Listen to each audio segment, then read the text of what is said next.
Mohon tanya Ustadz, masa COVID-19 ini menjadi dua kubu, dua orang yang berbeda. Pertama yang percaya COVID itu ada, yang kedua COVID hanya sebuah konspirasi saja, dan ini bukanlah sebagai pilihan ganda. Maka mohon nasihat Ustadz terkait dengan hal tersebut di atas. Jazakallahu khairan.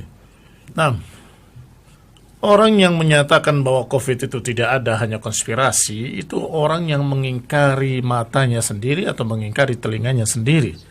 Karena semua sudah kita dengar dan kita tahu dari sekian negara dan korban-korbannya dan berita-beritanya sudah sangat tidak kita katakan viral, kita katakan dengan mutawatir di semua negara, bahkan di Saudi sendiri. Barakallahu fikum. Sehingga apakah kamu akan berkata bahwa di Saudi pun adalah berpura-pura? Itu terlalu berlebihan dalam bersuudzon kepada satu umat. Artinya, siapa yang menyalahkan seluruh manusia, maka dia yang paling salah. Siapa yang menganggap seluruh manusia itu sesat, maka dia yang paling sesat. Barakallahu fikum. Alhamdulillah, perkara itu sudah tidak bisa dibantah, memang ada kenyataannya. Taib. Sekarang bagaimana kita sikapi kalau memang itu ada? Ya sebagaimana penyakit-penyakit lainnya, kita hindari sesuai dengan apa yang diajarkan oleh Rasulullah sallallahu alaihi wasallam. Dan alhamdulillah dalam hal ini bimbingan dari pemerintah kita juga sama, fatwa-fatwa dari para ulama juga sama. Sehingga alhamdulillah ada kejelasan yang terang benderang seperti matahari. Fir minal mujzum firaruka minal asad. Larilah engkau dari orang yang berpenyakit lepra seperti engkau lari dari singa. Artinya disuruh untuk menjauh. Bahkan Rasulullah SAW pernah menolak untuk bersalaman. Cukup dengan ucapan saja, tidak bersalaman karena mereka memiliki penyakit yang menular. Biidnillahi ta'ala. Nggak ada penyakit menular kecuali dengan izin Allah subhanahu wa ta'ala. Ikhwan fillah a'azakumullah. Maka dengan itu, hendaklah kita nggak perlu berlebih-lebihan dan nggak perlu pula sebaliknya menolak sesuatu yang nyata. Kita terima keadaan ini sehingga kita terus berdoa pada Allah Subhanahu wa taala, Allahumma rfa' 'annal bala wal waba wa sayyi'al asqam. Ya Allah, jauhkanlah bencana ini, wabah ini dan segala macam kejelekan-kejelekan. Amin. Amin. Tetapi jangan pula kita kemudian berlebih-lebihan dalam menolaknya atau dalam menghindarinya seakan-akan tidak tawakal pada Allah Subhanahu wa taala. Ini sesuai dengan apa yang dibimbingkan oleh para ulama, kerjakan. Apakah itu sama rata? Ya tentunya tidak.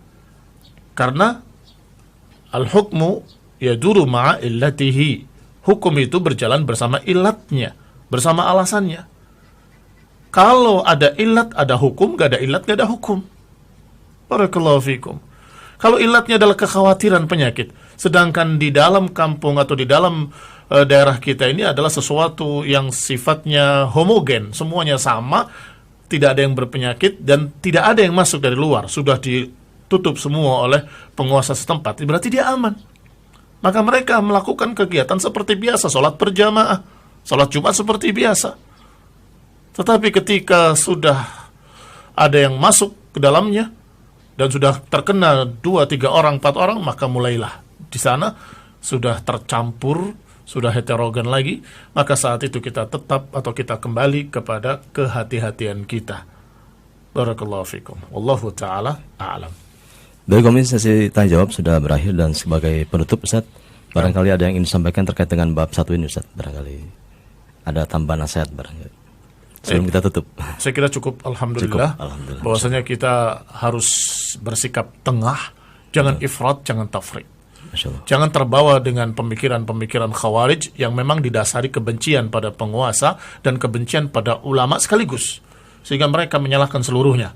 Ulama salah, penguasa salah, sehingga ditolak semua berita-berita yang sesungguhnya perkara yang sudah mutawatir.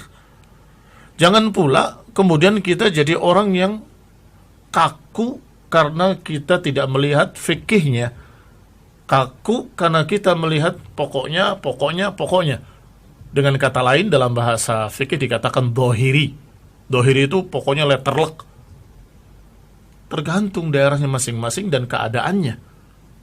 Tentunya itu harus dilihat, sehingga kita lihat apakah ada ilatnya. Kalau ada ilatnya, maka kita terapkan nasihat para ulama, fatwa para ulama, alhamdulillah, sudah sangat jelas.